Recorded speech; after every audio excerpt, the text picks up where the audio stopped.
Welcome to Solar Insiders, a podcast reporting on the people, technologies, and policies shaping the world's biggest energy source. Presented by Sophie Vorath, the editor of Renewable Economy and One Step Off the Grid, and Rachel Williamson, senior reporter at Renewable Economy. Solar Insiders is brought to you by Pylon, the essential solar design tool to grow your solar business with quick and effortless proposals that will impress your customers. Hello and welcome to Solar Insiders. My name is Sophie Vorath. I am the editor of Renewable Economy and One Step Off the Grid. And this week I'm speaking with the CEO and co-founder of a relatively new company called National Renewable Network. NRN is rolling out a very interesting virtual power plant.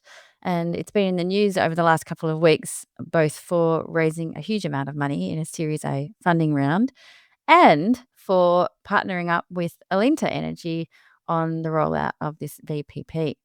So let's hear from Alan Hunter about the NRN VPP. Alan Hunter, welcome to Solar Insiders. Thank you for having me. Now, you have officially had what we like to call in the business a big couple of weeks. We have. Let's start with the most recent news, which is raising a little more than 67 million in a Series A fundraising round, which is really, really impressive. And must be a huge relief and a huge vote of confidence in your business. Yeah. Look, it's been 8 months in the working. It's a huge sense of relief getting to the point, and now the realization has hit that we now need to grow and take the business to the next chapter. It's the Series A was very complicated. There was a lot of different capital stacks within the raise itself, but I think overall we've had a lot of attention from different investors wanting to support the renewable transition, which is it's great to see. It is. It's fantastic to see. The other big bit of news was the partnership you formed with Alinta Energy on your Solar Together offering, which is part of your whole business model, which is this VPP approach. Now, and that is also big news. So congratulations on that. It's a big retailer to hook up with so early in the game. I think what I love to see is such a big established energy market player teaming up with such a new entrant. So I think that's a fabulous sign for our industry. Yeah, no, it is, and look, VPP it's a bit of a buzzword. I think every energy retailer or market participant's trying to figure out where their strategy is, and we've had a relationship for about 3.5 years with Alinta, and we went through some pilots, building out a team internally at Alinta for this solution, and it's great to see it now take a mass market approach. Let's have a closer look at what your business model is, and like you say, it is a bit of a buzzword, and I think I don't know. I wonder whether people switch off a bit when they hear those three letters, VPP. But it's not that there's a very broad spectrum out there of offerings under that name, and I think yours is a particularly interesting one. Run us through perhaps specifically how the Alinta product will work. Absolutely. Yeah, look, our role is to empower energy retailers to create alternative solutions for consumers who can make that transition to renewable energy. The traditional way of accessing a solar and battery for your home and connecting to a VPP is to fork up quite a lot of cash, and $25,000 to be able to access it. And what we've done with Alinta Energy is developed an energy plan that includes the solar and battery without any cost or any liability to the consumer in terms of maintaining or looking after it. So if I use the comparison about the days where a phone plan included a phone, and we saw the telecommunication industry boom with mobile phones, we want to see that now with solar and battery. You know, we've done an incredible job in Australia so far to get to where we are, but we've still left out 60% of our population who still can't access it. And I think that for us is it's how do we help consumers make that transition without having to take that liability, and to join solutions like the Solar Together program that Alinta's put together. Now, you made a really interesting comment in one of the news stories covering all of this through the week, where you said, what was it? We should never let customers buy energy assets for their home unless they're off grid, which I thought was a bit of a if I can channel Auntie Pauline Hanson for a minute, please explain.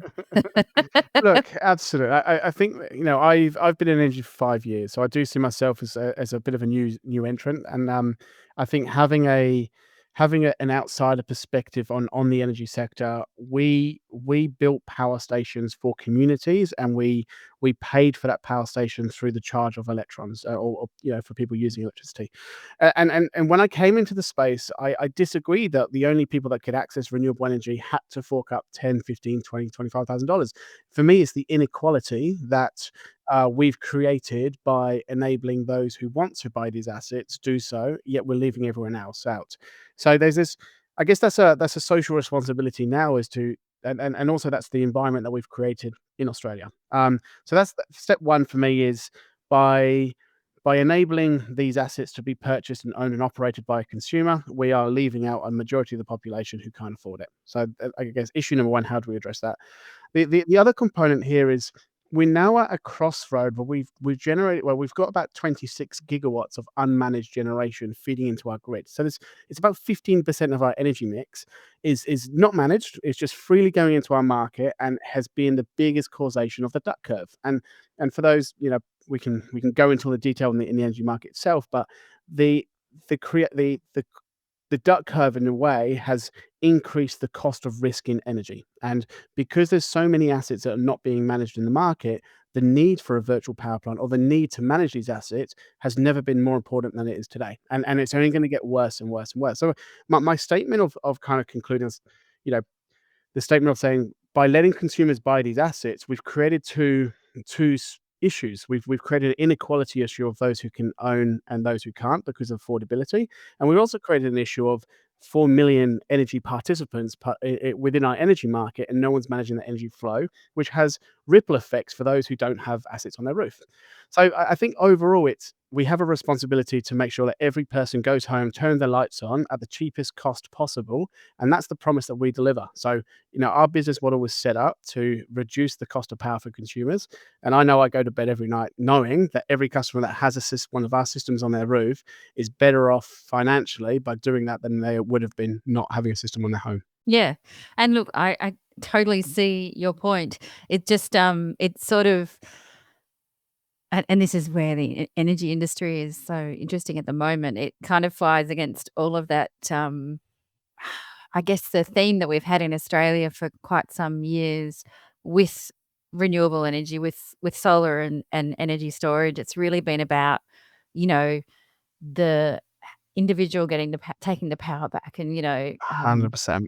buying your assets and being independent from the grid as much as possible, and it's sort of a bit of a stick it to the man attitude. So to hear you say that we shouldn't own assets is it's really interesting, it's funny because in a way, you know, we're at this point in our energy transition where things do need to evolve differently. And, we're seeing feed-in tariffs disappear, evaporate. And we're seeing sort of, as you say, probably more and more inequality between people who can't get into the market and those who can. Yeah, so it's a really interesting product. And I think, did it concern you that, the battery rebate kind of launched just as you guys are sort of taking off? It wasn't a concern. It's incredible. It's what we wished for that, and we wished for the whole journey. There was when something like that so dramatically happens when you're finishing a capital raise, it's a little bit like, oh my word, the timing. And we were Yeah. we were probably 3 weeks away from closing it, and we actually had to take it back to the drawing board because our whole business model changed. And what the battery rebate has done for us is it's enabled us to double the battery capacity for an energy retailer at no extra cost for the retailer. And we're actually now paying a customer $1,500 in cash up front when they get a system to help them with their energy bill costs, because we do have this surplus of capital that's there in place. So we've used the money from this battery rebate to incentivize the energy retailers to having more capacity, and also help with the cost of living for the consumers as well. So it's actually created a bit of a win-win scenario, and it's there to drive the adoption of batteries. Every system we have, we install batteries. It's what we do. But being able to oversize the battery now is it's certainly helps the virtual power plant and the energy retailers in their VPP strategy. Now, talk us through what happens if somebody comes to you, just say, it's me, for example, and I've got you have to have no assets to start with. Is that correct? Yeah, at the moment, there is a strong business case we're standing up at the moment around a battery retrofit solution, because the need for managed generation is so important for the energy sector. So the I guess the challenge we will face and we'll go through is the conflict of interest. Who owns what asset to the other, and how do you compensate accordingly? But in today's world, yes, it's all greenfield sites. It's the 60% of the population that we wanting to speak to. Yeah. And so they come to you and they say, I want to join the VPP. What's the next step? You send people out to the house? Yeah, good question. So we see ourselves more of a B2B business. We work with solar retailer partners who become a partner of our business.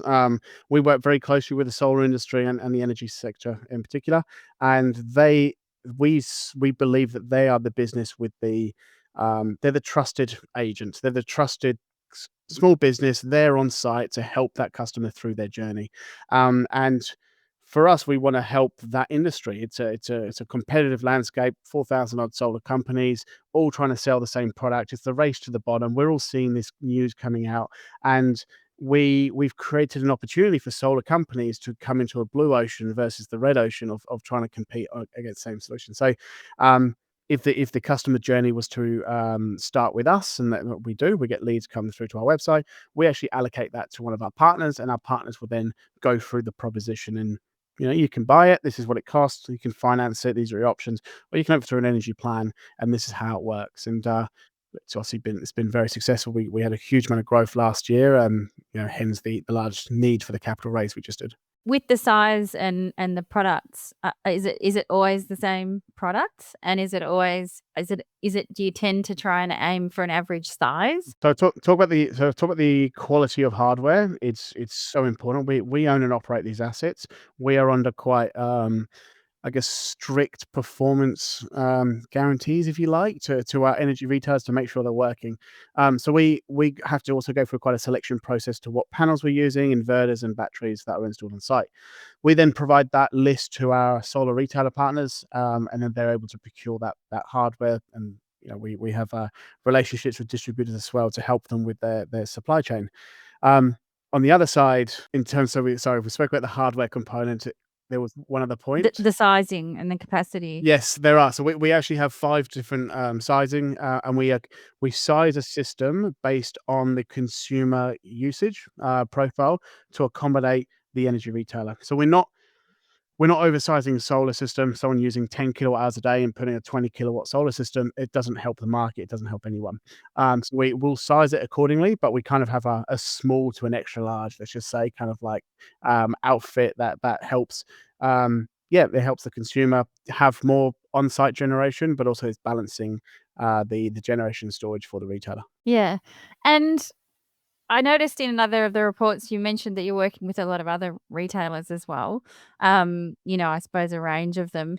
What has been the feedback from them? I mean, are they saying to you there's this demand out there that we know this kind of product will meet? Well, I think so. In Australia, we've created a privatized energy market, right? There are four main stakeholders through the supply chain to deliver power to the consumer.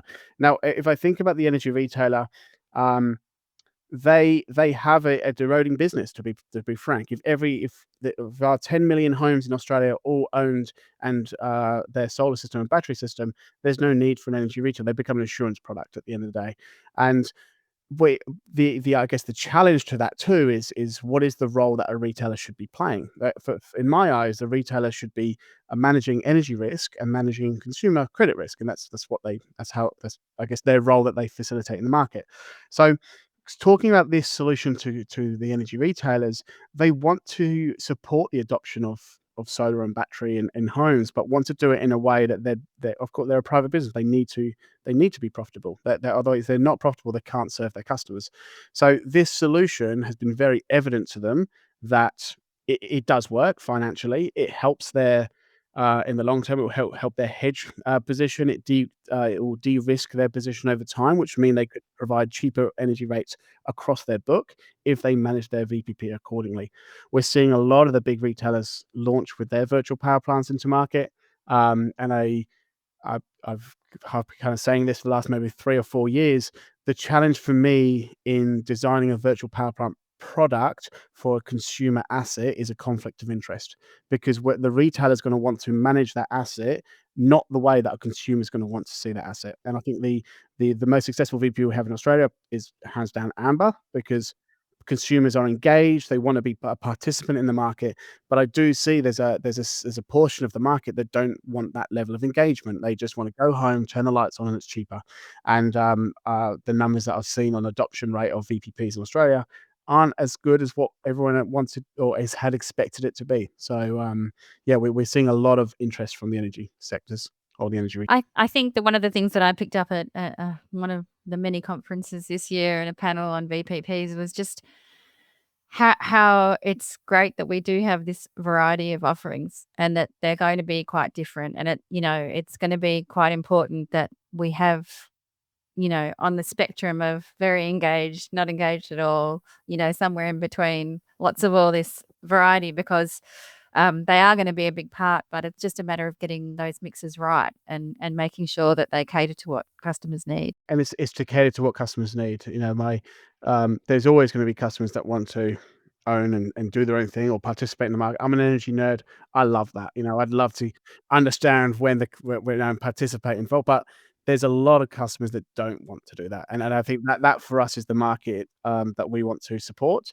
If I talk about the benefits for consumers here, we're seeing our consumers save between $700 to $1,000 a year on their electricity bill, and there was no cost, right? So for them spending $20,000, they could save $2,500, but by spending nothing and still having the asset, you could walk away with $1,000 better off.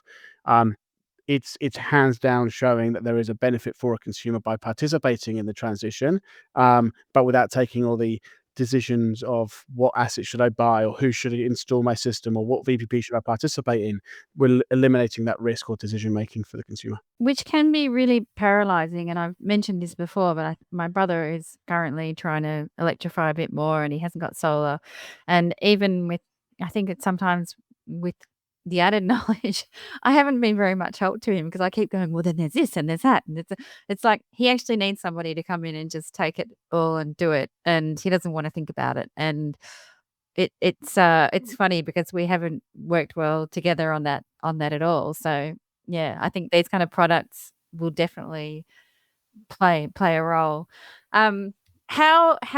What's your penetration into the market now? Like, how many households have you got in your BPP? Yeah, look, we're leaning towards the 1,000 mark over the next few months, which would give us around 15 megawatt of battery capacity in the market. So we're still early, but there's a very clear pathway by the end of this financial year. We want to see 3,000 assets installed. That's why we got the capital together, and then beyond that, this capital that we've just unlocked will enable us to expand that to 30,000. So we've done a lot of hard work in getting the right foundations for scale.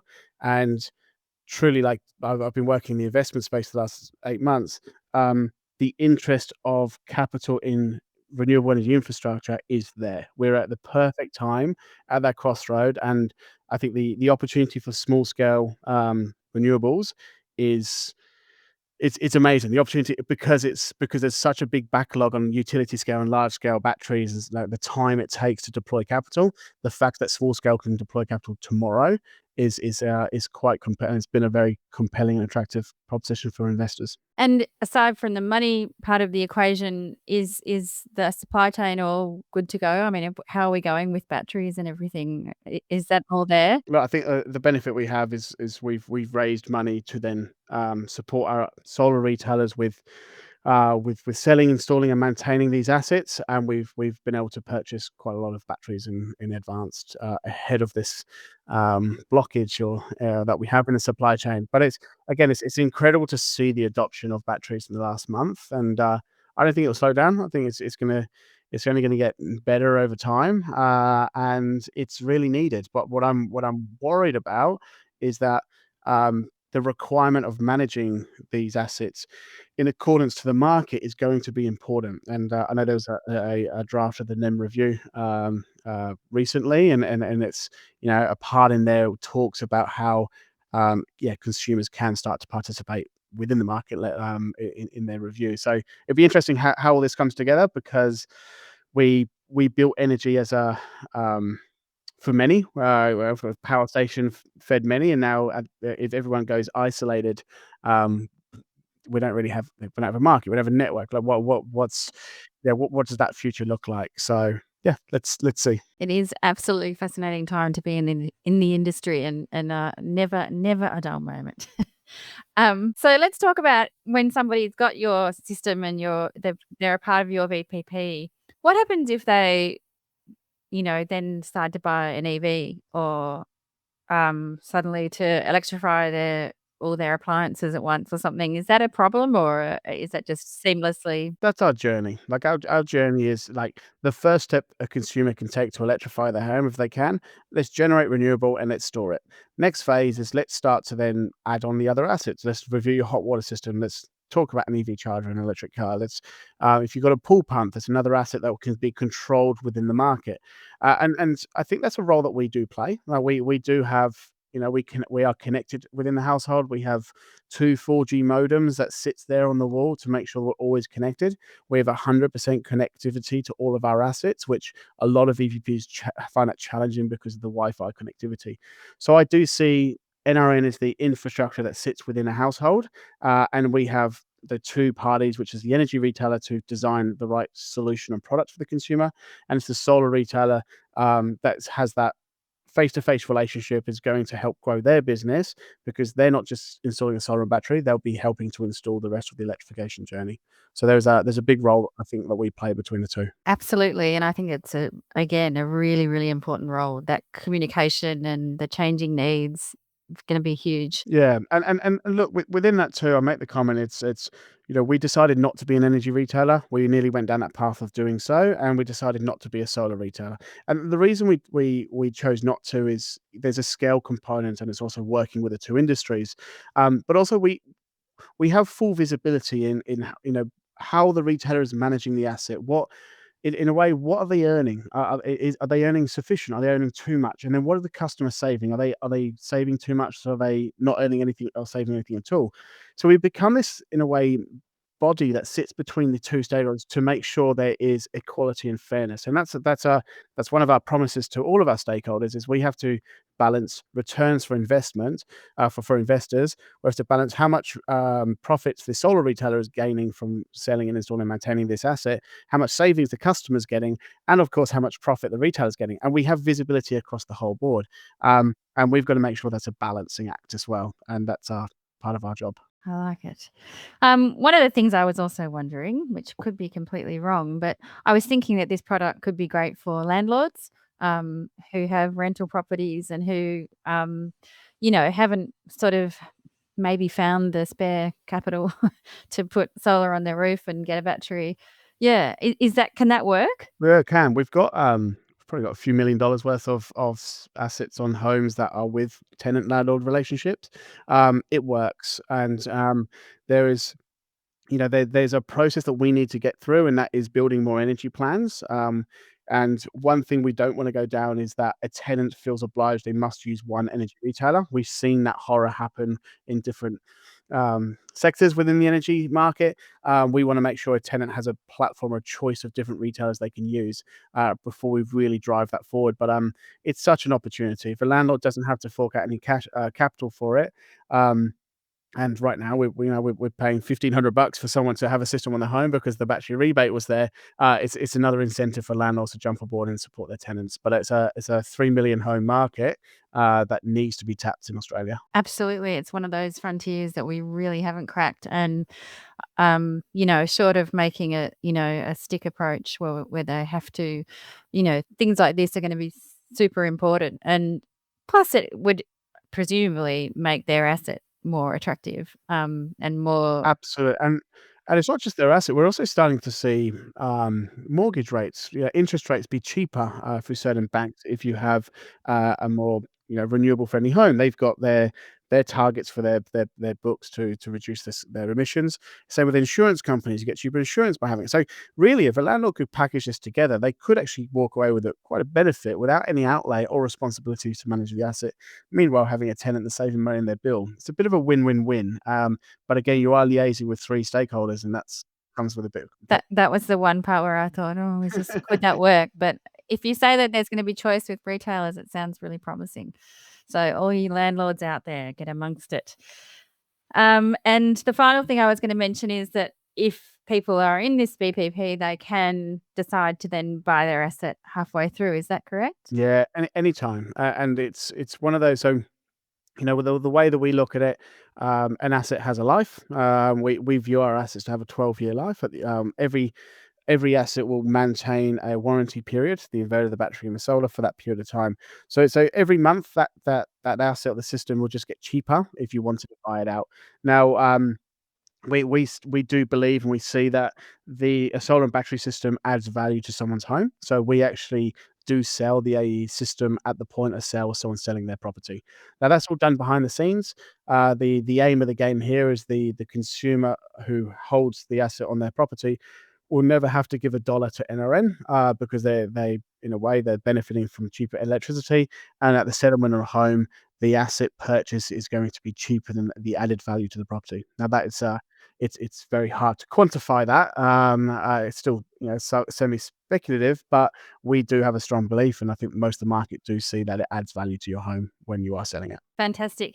Now, I always like to finish up on the podcast asking a little bit about your backstory and also the origin story of NRN. I mean, I detect an accent there. I'm off to the mother country next month. Oh Actually, yeah, I've never amazing. been to London in my life, so I'm going for the first time next month. But tell us about what made you an energy nerd. It's a good question. Look, I came to Australia 12 years ago. Prior to that, I was in France actually for 11 years, and then prior to that, I was from the UK. As the accent kind of remained with me. But look, my origin story, I've always been in family businesses growing up. I was a bit of a school dropout. Let's just say I wanted to work. I wanted to start business. It was just my thing. Came to Australia, and I was very fortunate to have the opportunity to start my first business, which was very successful in renting cars to Uber drivers, alongside a housemate that kind of put it all together. So that taught me lots about high growth business. It was an incredible journey, and I stepped out of that like 4 years into that venture, and I just knew that the energy transition was the biggest transition in my generation, and I had to be in the middle of it. And I didn't know what a kilowatt hour was, and I had no idea on solar, had no idea on energy. So it was a bit of a learning curve. Have had incredible mentors through the journey, but I think it came in a good time. That, to be honest, the energy market and retailers don't really know what they want either. So I'm discovering this future energy world at the same time that they're discovering it, and Kind of valuable, isn't it? it really is. And I can take it from a very different lens, because I think when you're in a sector for so many years, this is the way things are done, and for me, it just didn't make sense. So, I now have and I could say firsthand, I've had the opportunity to sit down with people that would sit on the trading desk 4 years ago and look at me and go, "Rooftop solar? Pff, yeah, don't want to talk to you." Like, they don't care. But now we're at the point where 26 gigawatt of unmanaged generation is coming from rooftop solar into our market. Traders are concerned, and they're actually now vesting in, and that's been a huge shift in most of the energy retailers I've been engaging with. It's come from the trading team, and now they want to see what are we doing with these assets? How are we managing it? Because the cost of risk in energy is just increasing. And being in the sector for 5 years, I've seen that just, yeah, increase and increase and increase. It's one of the biggest reasons our bills have gone up so high in Australia. And we are the highest paying energy, or highest paid cost of energy globally. And it's the cost of risk that has got us to that position. Also, that sort of crossroad point a bit in that way that we're kind of changing, and the volatility that brings. It's like when you have a changing of the wind and everything gets a bit crazy. But yes, I I think it's a fascinating time, and this is a fascinating product, and we'll have to keep our eye on you and see how you go. And you must keep us posted on any news. Yeah, no, We will. There's a lot happening. We've got a lot happening over the next 12 months in particular. Like for us, we've got a 2 or 3 year run here in Australia to really stand it up and support Australian homes. And then we've got our eyes closely in a few other countries globally who are just about to enter the same problems that we're entering now in Australia. They're just a little bit behind on the transition, and I really believe a product like this can support a lot of other countries in their journey. So it's going to take decades to get to the point that we want to get to, and I really believe in it. But it's going to be hard, and it is models like this. It's investors that want to support it. It's energy retailers that are thinking outside the box to make sure that this can come together. But I'm starting to see that change at the moment. Excellent. And you were an alumnus of Energy Lab. I know that as well. It was incredible. Like um, never done an accelerated program as a founder before, and I can highly recommend it to any founder in the energy sector to go through that experience. Well, it was quite a proud moment for myself 3 weeks ago. I did that 3 years with Energy Labs, and now I'm on the other side of the table, and I had about 12 students explaining about capital raising and the journey that you kind of take while building up the business. So it's great. It's a great community. The energy startup sector within Australia is one that globally is recognized and people look at it, and so we should be. There's a lot of great innovators out here, and we're faced with challenges that builds great businesses. At the bleeding edge, as they like to say. Alrighty. Well, thank you so much for joining us, Alan, and all the best with everything in the future. Thank you so much. Appreciate it. That was Alan Hunter from the National Renewable Network. And joining me now is Renew Economy. It's a hard name to remember, isn't it? Name to say, apparently. Executive editor, editor-in-chief, dear leader. I think that's enough titles. Thank you very much. So it's good to be back on the Solar Insiders, and Lovely to have you back. yeah, I just wanted to say that if anyone does actually hear this podcast or view this video, it's because I've been washed away in the floods in the northern coast. Yes, so this could be my last message to the people. Anyway, Mr. Hunter was interesting, wasn't it? He's not the only person to get blown away by the battery rebate scheme. It's just going gangbusters. It is going gangbusters. 30,000 systems installed in the first 6 weeks, which is incredible and more than most people were expecting, and the same amount as was installed for the first 6 months of last year. So It's going to be interesting to see how long they actually keep this going at this rate, because there's a budget of 2.3 billion, I think, and then there's an extra billion has been sort of set aside for future years. But if it keeps on going like this, they might need to rethink it. But anyway, so it's very interesting, and it's going to be interesting to see what it means. Well, one, for a whole bunch of consumers, but also what it means for future grid management and things like that. And the AEMO report that you came out with today, you wrote up today, the ESU, the 10-year forecasts, basically dialing in a lot of consumer energy resources and the batteries, and a reasonably benign outlook for the year, depending, of course, that things actually get built. yeah, basically, if things keep going and if Matt Canavan just stays outside Parliament on his little table, It's a beautiful picture, isn't it? we might be fine. Yes, and I'm expecting that in next year's ESU, they might, we might see some of this battery storage having, starting to be factored in a bit more. It would be really interesting to see. Yeah. I was particularly taken to by the recycling initiative that was agreed to by the energy ministers last week.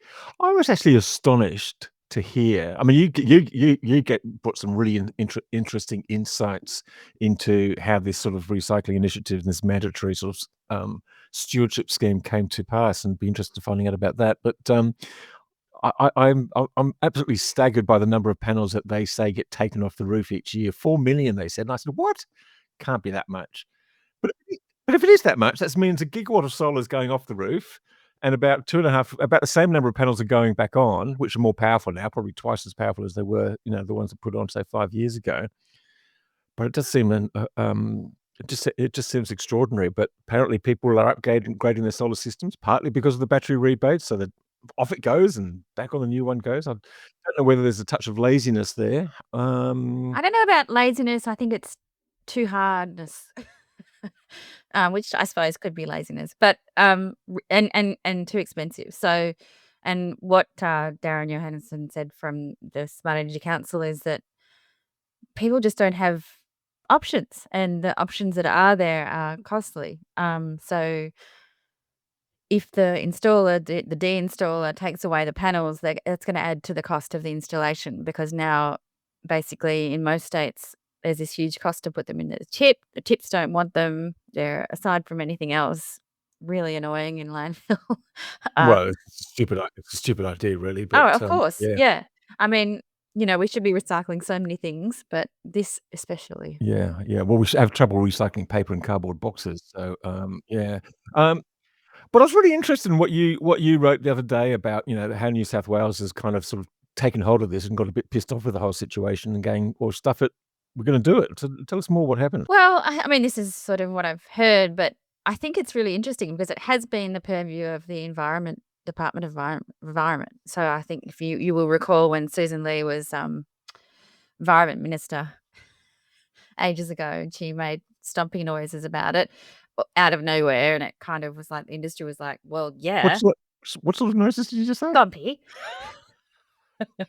which again, fair, because we do need to make stompy noises about this, but yes, so I think what I love about Penny, and she said that at the ACES conference, is that she is like a lot of the ministers, energy ministers, a minister of climate, minister for energy, but then there's a separate Department of Environment minister, and the same thing federally. But she's environment as well, and she's sort of saying, well, come on, let's bring this into the energy department, and put it on this agenda, and which I think is a fantastic move.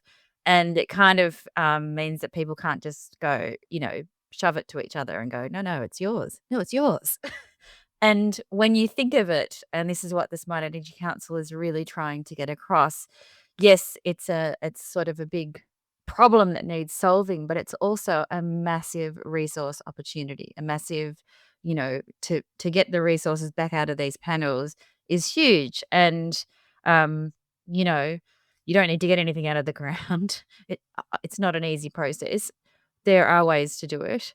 And we need to sort of focus on that and start doing that, because there's a huge resource there. And Australia, it's one of those things that we could be leading on. Yeah, absolutely. And we should be leading on, seeing we're Should be leading on. yeah, Yeah. yeah. And particularly now, seeing we're also going to be swapping out these panels, which I'm still quite staggered about and wondering why we're doing that, because a lot of these solar panels are perfectly capable of lasting 15 or 20 years. But I guess some people have small roofs and just simply want more solar. Yeah. I mean, I think just it's a bit of a reflection of how quickly everything's moved. People who adopted early probably got smaller systems, and now we're electrifying, we're adding maybe an EV, we're adding a battery. So the message from the industry has been go big, cover your whole roof with solar. So I guess that's part of it, and because they're so cheap. And with all of those panels that were coming off the roof, a huge percentage were being shipped overseas, but economics means that's now changing. So we have to do something about them here. That's partially due to the falling cost of solar because it's so cheap now. So people go, well, Yeah. get a new panel. Can we have a circular economy? And we make it a virtuous circle rather than Well, a we vicious haven't one. yet, have we? So we're still working on it. No. But an enormous amount of work has been done, and that's the other part of the message, is they're really hopeful that we continue to approach this in a bit of a pilot way and get it underway and take all of the learnings that have been done in Queensland, because there's a lot to it. So, yes, just eyes and ears open. Please. Very good. Listening. It's like the prep teacher. I wanted to give a shout out to Victoria, my state, because as well as the numbers we got on batteries, which are fantastic, Victoria put its own wee announcement out about how much action there's been in their Victorian Energy Upgrades program, in particular, people using the scheme to shift to electric appliances. And I think the numbers are about 60,000 people in past 6 months have used it to either add electric hot water or to put in an air conditioner, an electric heat pump heater and air conditioner. So I think that's fantastic too, and it really goes to show that it's starting to take hold and the policies that have been put in place are working, and we're starting to get some of the gas out of homes in this state, in this very gassy state. Yeah, I think there's there's a fair bit of criticism running around about Victoria and things like that, but I just think on some things like this, it's doing really, really well. And I just wish in New South Wales that we had that energy efficiency scheme. I mean, there are a few things around, but just trying to get anything done. I live in northern New South Wales, and we've got about 45 halogen lights in the house that we bought, and it's just ridiculous. They're just yeah, little energy suckers. I mean, need almost a whole coal-fired power station to keep this place going if we switch on every night. There, I'll put You one in should the back build garden. one. I'll put it in the back of my Tesla. That's what I'll do. Put some coal.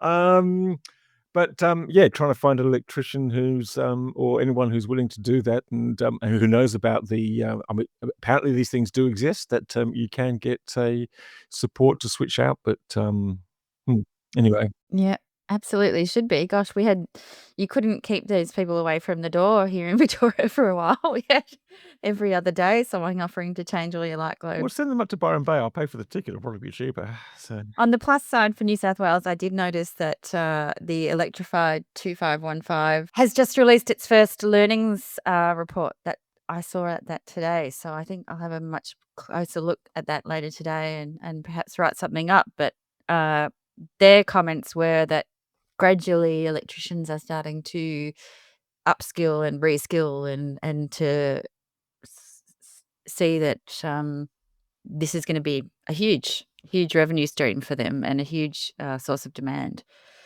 But yeah, apparently there's a fair bit of learning still to do, in particular with induction cooktops, which was interesting. And that's my literally 20-second speed read. Well, yeah, well, I think induction could, yeah, that's an interesting subject.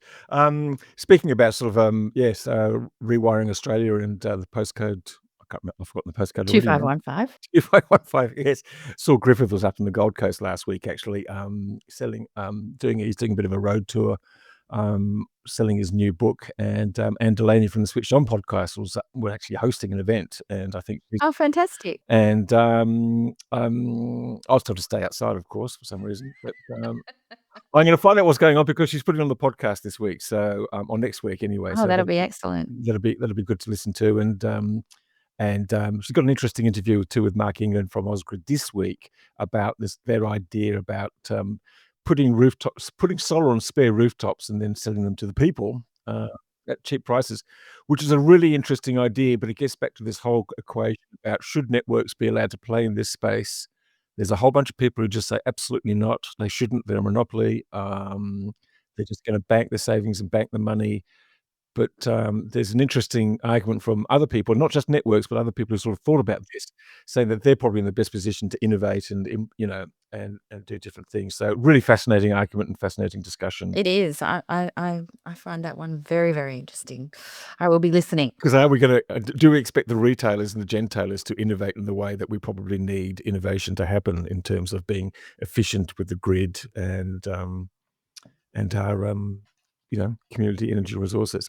Interesting debate. Anyway, And do we need to just adapt? It's an old model,